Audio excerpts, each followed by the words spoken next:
next half hour, I'm going to give you a crash course in the future and show you what's happening. To start with, look at this chart here. This is the history of technology. It took thousands of years to go from agriculture to pottery to ceramics, the peak of Rome, and then bang, over the last 100 years, we've had advance after advance after advance. We're human beings. A new version of the iPhone comes out. It doesn't have all the features we expected. We become pessimistic and think innovation is dead. Innovation is not dead. It is happening faster than we can possibly understand. This is the progress of computing that's underlying all of these advances. This is what you get for $1,000 in your computing devices, in your laptop, in your smartphone. You remember the old desktops we had? In the year 2010, for $1,000, you get the computing power of a mouse brain. By 2023, which is 6 years from now, for $1,000, you will get the computing power of a human being. What did I just say? That the smartphones you have in your pocket will have the same computing power that your brains do. By 2050, that $1,000 device has the computing power of every human being combined. There are debates about how long Moore's law will last that governs this. No one is disputing 2025 at the moment. So which means that it's a near certainty that these things in your pocket will have twice the intelligence that you do, maybe 4 times the intelligence that you do. The advantage they have is that they're networked together. What does this mean? I have no freaking clue. I mean, all I know is that this is what's happening, and it's going to change everything. And here's the more amazing and the more scary thing. It isn't just computing, it is everything computing touches. Artificial intelligence, robotics, 3D printings, networks, sensors, digital medicine, synthetic biology. I can go on and on and on. Everything is on this exponential path. All of these technologies are advancing exponentially, and they're converging. When they converge, they wipe out entire industries. Entire industries are going to be disrupted. And disruption means opportunities. Now, you folks are sitting there thinking what Vivek is talking about science fiction.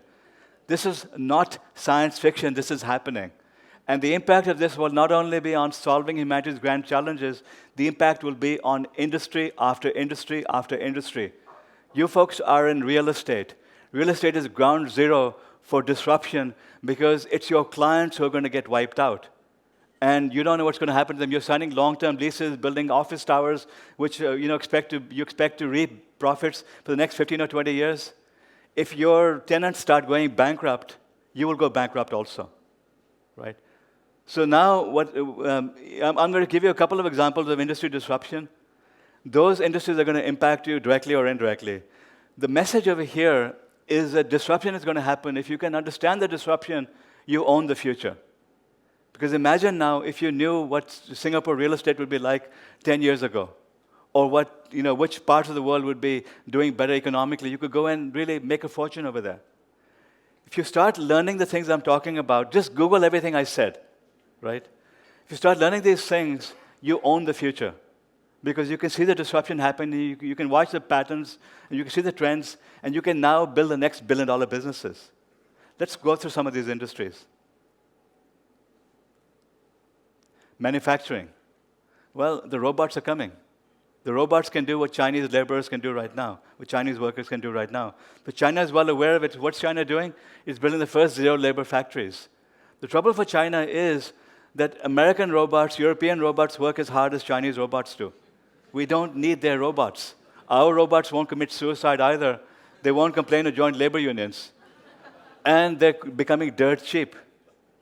So China's manufacturing industry is going to be disrupted in a huge way in the next 5 years or so. And that's going to hurt China's economy massively because it depends on it. And then what happens? Move forward 10 years. 3D printing, 3D printed houses, cars, household goods. So what happens then? The robots go on strike in the 2020s saying, stop the 3D printers, they're taking our jobs away. So one disruption after another. Real estate. Well, we know you folks are aware of self-driving cars, but now with self-driving cars, which are reality, within Singapore, I give it 5 years maximum before they start taking over the road over here. Hong Kong, maybe 6 years, right? United States, it may be 10 years because the United States is behind the times in installing some of these newer technologies, but they're going to change everything because you don't need parking spots anymore. So if you're designing buildings, you need to rethink the entire design of buildings because you won't need them 5 or 7 years from now. And then the entire living patterns change. Reverse urbanization becomes possible because you can live in 50, 100 miles away and still be productive and get to work in half an hour with self-driving cars. So this all becomes possible. Everything is going to change with these cars that we accept are coming. The minister just talked about self-driving trucks. They're dead serious about it. These things are coming. So be ready for it. They're going to change everything about your industry.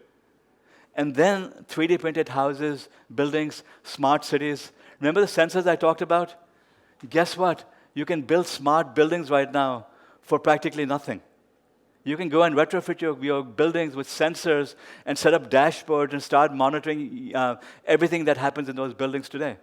You can start building smart cities. Singapore could be turned into a real smart city. I'm not talking about the language that politicians use. I'm talking about real intelligent cities in which every part of the city's functioning is monitored, is automated, is managed by AI. And it's not billions of dollars that these things cost anymore. We're talking about millions of dollars to start building smart cities. All this has already changed. And then vertical farms. If you look at the progress of LED technologies over the last 3 years, they've become super efficient, cheaper, more tuned towards growing plants. When the cost of energy drops to zero, we can have unlimited food grown here in Singapore. Singapore could be producing 100% of its food locally, and so could all other large cities, which means that now we're freeing up hundreds of millions of acres of land for agriculture. Off-grid. I mean, when I live in Silicon Valley. I'm talking about this amazing future. I'm already living in it. I live in a passive home in Menlo Park, California. The house is constructed so it doesn't consume much energy. I have solar panels. I drive a Tesla Model S self-driving car. It drives itself on the highway. My energy bills for the whole year are about $500, which is zero. That includes all my driving. I'm one solar panel short from being off-grid. So we're building a new house in Silicon Valley for our son. That is going to be off-grid. We're going to install the Tesla roof, the Tesla power wall, and not even be connected to the grid. This is 2017. The future is happening, whether you believe it or not. Now, every technology can be used for good or evil. Okay, I've tried to focus on the good, but every technology has a destructive side. And if you look at what's happening in America, we're headed towards Mad Max. I mean, the fact that you have these demons now rising from above, racism, xenophobia, denying climate change. I mean, it's ridiculous what's happening. It's because the gap between the haves and the have-nots is widening. It's not only in money, it's also in knowledge, it's in culture, it's in values. Everything is changing a lot faster than anyone seems to understand. So if we don't make the right choices, we're headed towards Mad Max. At the same time, we can build the future of Star Trek 300 years ahead of schedule. I have a book coming out, which is out right now, which discusses many things, because one of the dark sides is that we're headed to a jobless future. Within the next 15 years or so, AI will be able to do practically every job that a human knowledge worker can do. We will be able to have robots looking after us. So these are all the things that are happening. And with every technology, we have to now make some decisions. Does it have the potential to benefit everyone equally? Do the risks outweigh the rewards? Do the rewards outweigh the risks, I should say? And does it promote autonomy or dependence? This is what my book is all about. I'd love for you to read it, because it'll educate you on a lot of the basic themes I talked about, and it'll tell you how we can build this amazing future that we saw in science fiction. Space. Remember Star Trek? These are the voyages of the Starship Enterprise. Its continuing mission: to explore strange new worlds, to seek out new life and new civilizations, to boldly go where no man has gone before. This is something we can build in the next 30 years or so if we make the right choices, and that's what my book is about. Please. Vivek, thank you.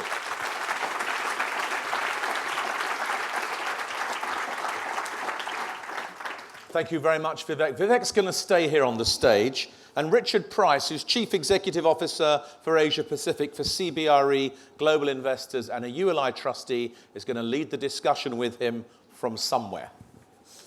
Not that mysterious, but I'm not going to sit up on the stage with Vivek. Thank you very much for your comments, showing how innovative ULI are. 3 years ago in Hong Kong, I had the privilege of introducing Vivek when he spoke to us then, and That time I stood on the podium behind the dais. Today I'm going to stand on the floor and move around you all. He thought I was smoking something in those days. Now I don't think so. Listening to your comments, I feel as though my brain power is regressing towards that of a mouse. And certainly this morning I feel a bit more like a DARPA robot than I do the Asimo robot that you showed us earlier. Vivek's work expands a great deal beyond what he's shared with us this morning. He's written extensively on the role of women in technology, taken a fair amount of criticism for that, I think quite unjustified. He's also written about the exodus of immigrants from the United States. So I say that so you all get a bit more color about him and his background. You've heard extensively about what he's working on. I also would comment that in the context of ULI, he has the temerity to challenge what is put out in the venerable ULI publications. In preparing for this session, John Fitzgerald forwarded a recent publication in Urban Land magazine around driverless cars. I think it was entitled, if I can find it, Autonomous Vehicles Hyperpotential. Vivek's response was, and I quote, "You folks are clueless about how fast technology is advancing and what the real impacts will be. I already live in the future and you should too." Now, I've been called clueless many, many times, but to call ULI clueless in this room is a bold statement. So I know Vivek well enough to know that he will accept a challenge. He will take difficult questions. He's not afraid to disagree with your point of view. I would like you to encourage you to ask questions via the app. Greg will talk to me when he's got one. And in the meantime, I've also got a microphone, and I'm going to walk around. And I'm going to start not by asking the prepared questions, but by going off script, Vivek. So, Thank morning. you very much. Will there be a need for human beings? There's always a need for human beings, but will there be a need for us to do jobs is a different question. It's a better question. Yeah. Because, we are still at the center of the universe. It's more likely than not that we start enhancing ourselves with technology. Just like you're wearing eyeglasses, you're enhancing yourself. We would start enhancing ourselves with AI, with bionics, and it's more likely than not that we become one with technology rather than fighting it. What's your views on universal basic income? It's something which is proposed by Silicon Valley because it kicks the can down the road and makes it someone else's problem. Silicon Valley is creating the jobless future I talked about, right? And the only thing they can come up with is universal basic income, saying it'll be okay. But I'm worried about it because we are what we do. When we meet someone, we say, "What do you do?" Right? Basically, our social status depends on our jobs. If we have no jobs, what do we do? So fine, we have enough money to feed ourselves. The cost of everything drops. But what happens to our lives and our social values? I don't know the answer to that. I'm really worried about it. This is why I talk about Star Trek and Mad Max at the same time, because they're both possible. When you have people being left out, getting angry, they will rebel, and they'll vote for Donald Trump or his successor. Vivek, we have a question over here. Thank you, sir. Jun Palafox from the Philippines. Thanks for sharing. This may be a crazy question. We discussed this in Harvard about 15 years ago. Say that again. I didn't understand the question. Yeah. The question is, if the rest of the world, we use the density of Hong Kong, which is 71% open space, we can all fit in the state of Texas. Could the rest of the world just grow us food and we all live in Texas? Theoretical question. Well, really, there are many factors at play over here because people want to live in communities. They want to live in dense urban neighborhoods which have different designs. So this is something that your planners need to start analyzing because, from my point of view, I see all the technology advances. I don't understand what the human aspects of it will be. And whether the millennials would prefer this type of housing or that type of housing, you folks have to understand that. I don't know the answer to all these questions. All I know is this is how things are changing. Greg, have you got a question on the iPad there while I move the mic around? Yeah, Richard, there are 3 questions here. The first one is, how should we prepare our children in terms of education for a jobless future? Yeah, that's one of the most common questions that get asked. What I tell parents is that, look, when we graduated, when we were young, our parents told us what they wanted us to be. And then we told them what we were going to be. So we went to college, and we graduated with our career pretty well set in stone, right? For our children, they're going to have many careers. Every 5 or 10 years, their entire career is going to change. So they have to keep learning. For them, the learning starts when they begin work, when they join the workforce. It doesn't end, as it did for many of us. So what I tell parents is that to let their children do whatever they want to do. Let them learn to learn. In Singapore, in Hong Kong, in Korea, in India, it's all about science, engineering, the obsession with mathematics, science, and engineering. In the world I live in Silicon Valley, design and creativity is equally important, which means that the humanities are equally important, which means that the artists and the musicians have an equal role to the scientists. My advice to you is don't force your children to do anything. Let them enjoy what they're doing. Let them be creative. Let them learn how to learn. Let them appreciate the importance of reinventing themselves. You've been lobbied by my children. Well, yeah, but that's really what the lesson over here is. Keep learning. I have an entire chapter in the book about the future of education. You folks should read that to understand where it's headed. Question here, Sujata? Thank you, Vivek. A very interesting and I think inspiring presentation. Maybe all of us are worried a bit. I just wanted to know what your thoughts are on what corporate world should do. Corporate world, I'm going to be brutal over here. The corporate world is clueless about technology because what happens is you're in silos and you're worried about what your division of the company is doing. The CEO is clueless because the CEO achieved success long ago and the CEO is not up to date. So the CEO relies upon his or her technology executives to tell them, and the technology executives are looking in silos. This is why I think most industries are going to be wiped out. And when I teach 2-day workshops to companies, I insist that the CEOs must attend the workshops before the employees do, because they're the only ones who can transform their companies. They have to make the difficult decisions about reorganizing their companies, about rethinking the way they do innovation, about doing experiments, about disrupting their own businesses. The single message I give companies is either you disrupt yourself or you're going to be disrupted. That you're going to be toast if you don't understand these changes and move towards this new future. If you get it, you win. You can build the next billion-dollar businesses. If you don't, you're going to be decimated. That's what my belief is. Richard, there's 2 questions for Vivek concerning medicine and artificial intelligence. And one of them asks, are you optimistic about artificial intelligence helping with mental health issues? And the other one asks you, how should we govern this sphere of science? Should it be with medical expertise? Should it be by Twitter? Or should it be by some kind of new world government? Right.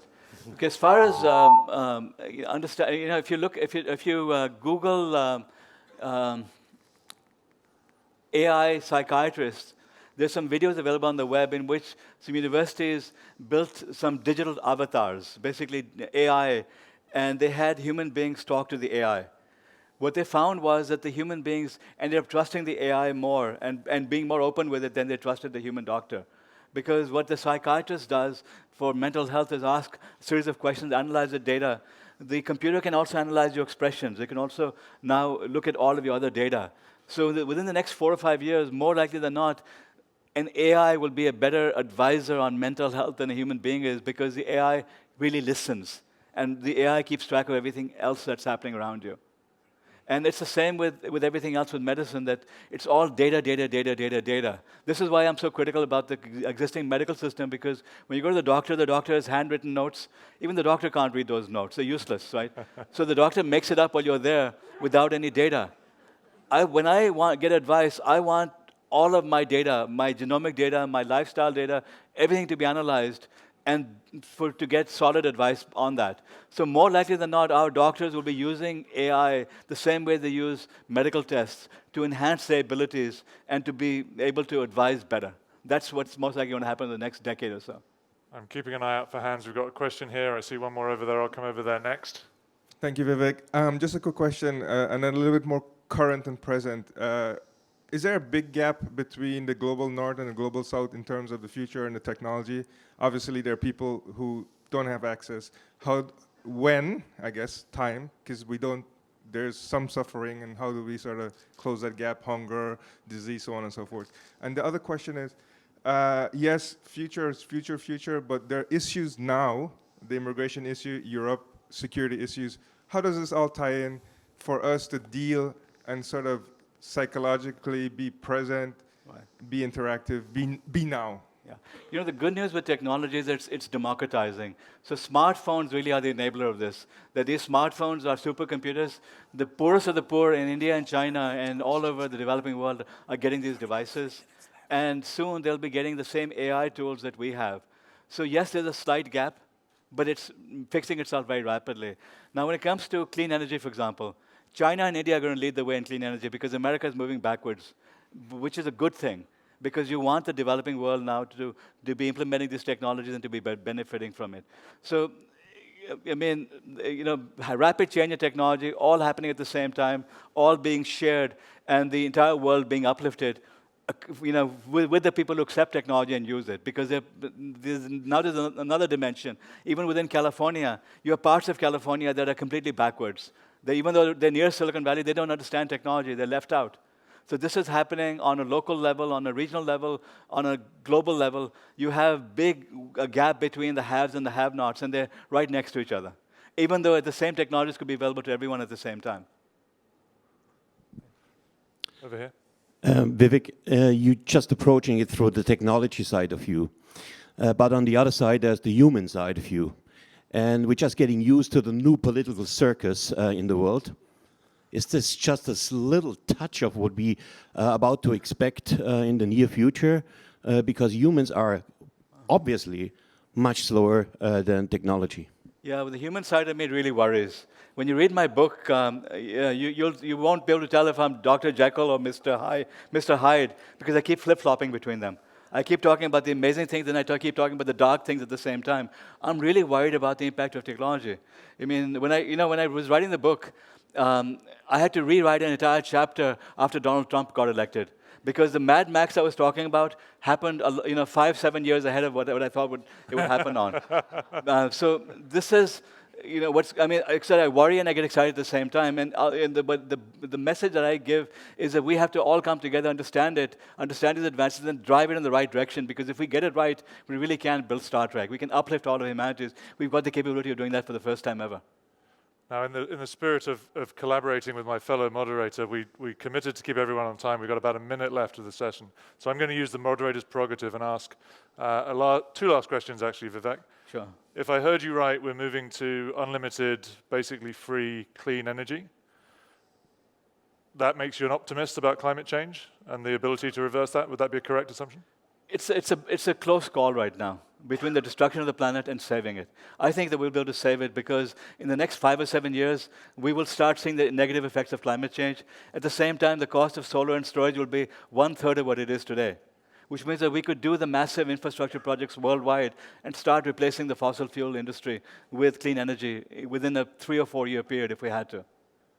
And now, it's a race. A cheeky question, and I asked you this over dinner. I believe that your prediction is Star Trek, not Mad Max. But what if you're wrong? Then we're doomed. All I can say is that make me right, please. I mean, let's figure out how to get to Star Trek, because we can do it. Great. Well, ladies and gentlemen, please join me in thanking Vivek Wadhwa.